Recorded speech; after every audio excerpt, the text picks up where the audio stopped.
വിരുദ്ധമായിട്ട് അവരൊന്നും ചെയ്യൂല. ഇനി ഞാൻ ചോദിക്കട്ടെ, നാലാലൊരു മദ്ഹബ് സ്വീകരിക്കൽ നിർബന്ധമല്ലേ? നാലാലൊരു മദ്ഹബിലുള്ളത് അംഗീകരിക്കലും സ്വീകരിക്കലും നിർബന്ധമാണല്ലോ. ആ നാലാലൊരു മദ്ഹബിലുള്ളത് അംഗീകരിക്കാനും സ്വീകരിക്കാനും ബാധ്യതപ്പെട്ട ആളുകൾ പറയട്ടെ, ഉണ്ടോ? ഇല്ല. അതുകൊണ്ട് തന്നെയാണ് അഇമ്മത്ത് പറഞ്ഞത്. സുഹൃത്തുക്കളെ, എന്ത് പറഞ്ഞത്? അസ്ലു അമലിൽ മൗലിദി ബിദ്അ, നബിദിനാഘോഷത്തിന്റെ അടിത്തറ തന്നെ ബിദ്അത്താണ്. ലം തുൻഖല അമലുഹു, അത് ഒരിക്കലും ഉദ്ധരിക്കപ്പെട്ടിട്ടില്ല. അന്നഹദും മിനൽ ഉലമാഇൽ ഉമ്മ, മുൻഗാമികളിൽപ്പെട്ട ഒരു പണ്ഡിതനിൽ നിന്നും അത് ഉദ്ധരിക്കപ്പെട്ടിട്ടില്ല. ലഹുമുൽ ഖുദ്വതു ഫിദ്ദീൻ, അവർ ദീനിൽ മാതൃകായോഗ്യരാണ്. അവർ അല്ലദീന ഹുമുൽ ഖുദ്വതു ഫിദ്ദീൻ അൽ മുതമസ്സികൂന ബിആസാരിൽ മുതഖദ്ദിമീൻ, മുൻഗാമികളുടെ മാർഗമനുസരിച്ച് ജീവിക്കുന്ന ഒരാൾ പോലും ഇത് ഉദ്ധരിച്ചിട്ടില്ല എന്നാണ്. ഇത് ഉദ്ധരിച്ചിട്ടില്ല എന്ന് പറയപ്പെട്ട വരികൾ നിലനിർത്തിക്കൊണ്ട് ഞാൻ പറയട്ടെ, ഇബ്നു ഹജർ പറഞ്ഞു അസ്ലാമൽ മൗലിദി ബിദ്അ, നബിദിനാഘോഷത്തിന്റെ അടിത്തറ ബിദ്അത്താണ്. പ്രിയപ്പെട്ടവരെ, ഈ ബിദ്അത്തായ ഏർപ്പാട് അത് ചെയ്യുന്നവനുള്ള ശിക്ഷ എന്താണ്? നാളെ ഹൗദുൽ കൗസറിലെ വെള്ളം പോകും. എന്റെ സഹപ്രവർത്തകർ എനിക്ക് സെക്യൂരിറ്റി ഒരുക്കുന്നു. ഞാൻ പറയുന്നു, നിങ്ങളെ സെക്യൂരിറ്റി എനിക്ക് വേണ്ട, എനിക്ക് അല്ലാഹുവിന്റെ സെക്യൂരിറ്റി ഉണ്ട്. ഞാൻ ഇവിടെ ഈ നാട്ടിൽ എന്തെങ്കിലും പ്രകോപനം ഉണ്ടാക്കുന്ന ഒരു വരി പറഞ്ഞിട്ടുണ്ടോ? ഈ നാട്ടിലെ സാധാരണക്കാരന്റെ കാലിന്റെ കീഴെ കിടന്ന ഞാൻ സംസാരിച്ചത്. എന്നെ എന്റെ ജനങ്ങൾ തെറ്റിദ്ധരിച്ചിട്ടുണ്ടെന്ന് എനിക്കറിയാം. അതുകൊണ്ട് എന്റെ ബാധ്യതയാണ് എന്ത്? ഞാൻ അവർക്ക് വിഷമമുണ്ടാക്കുന്ന കാര്യങ്ങൾ പറയരുത് എന്നത്. ആ ബോധ്യം എനിക്കുണ്ട്. അങ്ങനെ സംസാരിച്ച് ഞാൻ ചോദിക്കുന്നു, നിങ്ങൾക്ക് ചെയ്യാനുള്ളത് ചെയ്താൽ ആ അടയാളം കാട്ടിയിട്ട് ഞാൻ സ്വർഗത്ത് പോകും, അത്രേ ഉള്ളൂ. പക്ഷെ എനിക്ക് നിർത്താൻ പറ്റൂല. ഞാൻ കൃത്യമായിട്ട് പറയാണ്, അള്ളാഹുവിന്റെ റസൂലിന്റെ അടുത്തൊരു വിഭാഗം ആളുകൾ ചെല്ലുന്നുണ്ട്. അവരോട് പ്രവാചകൻ സല്ലല്ലാഹു അലൈഹി വസല്ലം തങ്ങൾ അവർക്ക് ഹൗദുൽ കൗസറിലെ വെള്ളം കൊടുക്കുമ്പോൾ അത് തടയുകയാണ് അള്ളാഹു അരുതെന്ന് പറയാ. എന്താ കാരണം? കള്ളുപിടിച്ചതല്ല, വ്യഭിചരിച്ചതല്ല, മോഷ്ടിച്ചതല്ല, ഇതൊന്നല്ല സുഹൃത്തുക്കളെ. കാരണം ഒന്ന് മാത്രമാണ് പ്രിയപ്പെട്ടവരെ, അള്ളാഹുവിന്റെ റസൂല് പഠിപ്പിച്ച ദീനിൽ പ്രവാചക തിരുമേനിക്ക് ശേഷം ദീനല്ലാത്തത് ഉണ്ടാക്കി. അല്ലയോ തുലക്കും ദീനക്കും വാതുമംതു അലൈക്കും നിഅമതി വറദീതു ലക്കുമുൽ ഇസ്ലാമ ദീന, ഇന്ന് നിങ്ങളുടെ മതം നിങ്ങൾക്ക് ഞാൻ പൂർത്തീകരിച്ചു തന്നിരിക്കുന്നു എന്ന് റസൂലുള്ളാഹി പറഞ്ഞു. ആ പൂർത്തീകരിക്കപ്പെട്ട മതമില്ലേ, ആ മതത്തിൽ പ്രവാചകൻ മദീനയിൽ ജീവിക്കുന്ന കാലത്തില്ലാത്ത, സ്വഹാബത്ത് ചെയ്യാത്ത കാര്യങ്ങൾ ചെയ്യൽ ബിദ്അത്താണ്. ബിദ്അത്ത് ചെയ്തവന് ഹൗദുൽ കൗസറിലെ വെള്ളം നഷ്ടപ്പെടും. പരലോകത്തിൽ വിശ്വാസമുള്ളവരെ, മനുഷ്യരെ, നമ്മൾ ആലോചിക്കണം. നമ്മുടെ മുന്നിൽ എല്ലാം നഷ്ടപ്പെടുന്ന മരണം വരാനുണ്ട്. കയ്യിലെ കളിപ്പാട്ടം താഴെ വീണുടങ്ങി, ചെല്ലിന്റെ കളിപ്പാട്ടങ്ങൾ നുള്ളിപ്പൊറുക്കി, ഉമ്മച്ചേ എന്റെ കളിപ്പാട്ടം പൊട്ടിപ്പോയി എന്ന് പിന്നെ ഏങ്ങലടിക്കുന്ന ഒരു കുട്ടിയെപ്പോലെ വേവലാതിയോടുകൂടെ നമ്മൾ പറയുന്നൊരു ദിവസം നമുക്ക് വരാനുണ്ടല്ലോ സുഹൃത്തെ. ആ ദിവസം ആലോചിച്ച് ഇത് ചിന്തിക്കുക. അറബിയിലെ ഇബാറത്തുകൾ ഞാൻ തട്ടിപ്പ് നടത്തിയതാണ് എന്ന് ചിന്തിക്കുന്നവർക്ക് വേണ്ടി മാത്രം 2-3 പ്രസിദ്ധീകരണങ്ങൾ വായിക്കട്ടെ. Sunni voice 2000 July 16 page 26. എന്റെ അജ്മലിന്റെ ഫ്ലക്സിലുള്ള, അജ്മലിന്റെ ബാനറിലുള്ള, പോസ്റ്ററിലുള്ള വാചകം, ഈ മൗലിദിന് ഖുർആനിലോ സുന്നത്തിലോ അടിസ്ഥാന രേഖയുള്ളതായി എനിക്കറിയില്ല.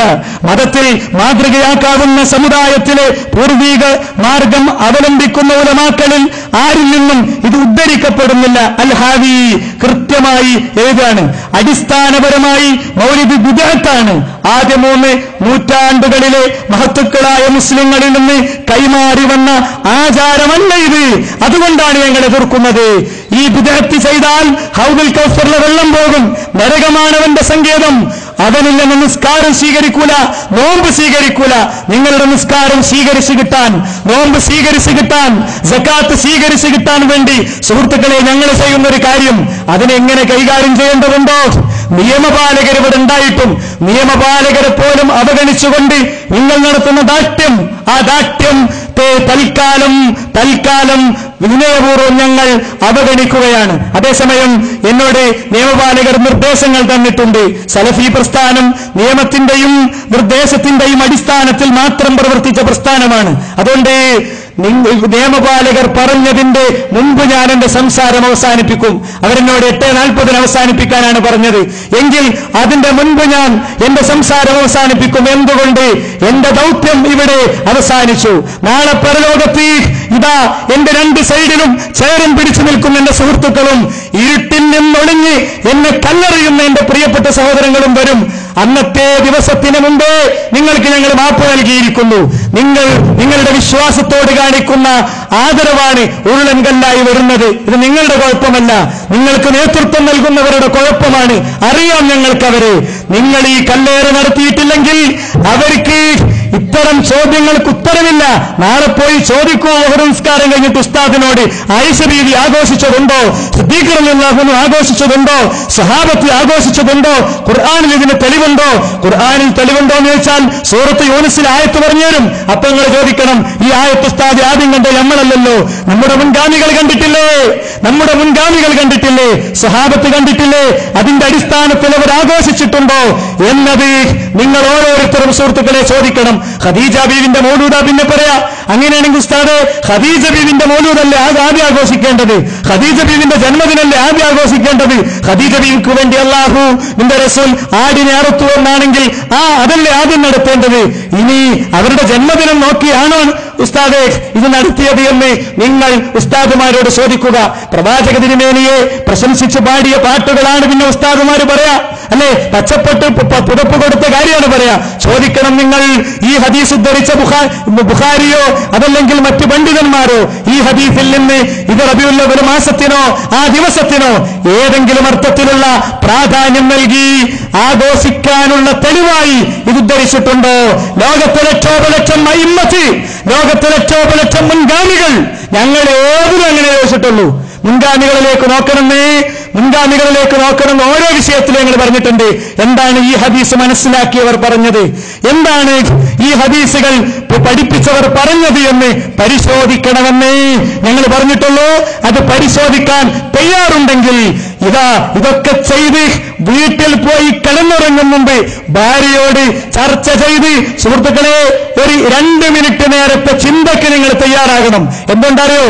ആവേശപൂർവം സംഘശക്തി പ്രകടിപ്പിച്ച് മസിൽ പവർ പ്രകടിപ്പിച്ച് ഈ രീതിയിൽ നീങ്ങുന്ന നമുക്ക് നമ്മുടെ ഖബറിലേക്ക് ഉസ്താദുമാരുണ്ടാകൂല, സംഘടന ഉണ്ടാകൂല, കൂട്ടുകാരുണ്ടാകൂല, ഇരുട്ടിൽ നിന്ന് കല്ലെറിഞ്ഞവരുണ്ടാകൂല, ആരുണ്ടാകൂല. നമ്മുടെ ഖബറിലേക്ക് നമ്മളെ പ്രിയപ്പെട്ടവരുണ്ടാകുള്ളൂ, അല്ലെ? ആ ചെറിയ ഹോൾസിൽ നമ്മളെ ഇറക്കിക്കിടത്തി മുകളിൽ കല്ല് വെച്ച് മണ്ണിട്ട് മൂടി തിരിച്ചു പോകുമ്പോ അവർ മാത്രമേ ഉണ്ടാവുകയുള്ളൂ എന്നത് ഓർത്തുകൊണ്ട് ഈ രംഗത്ത് മുന്നോട്ട് പോകാൻ നിങ്ങൾ ശ്രദ്ധിക്കുക.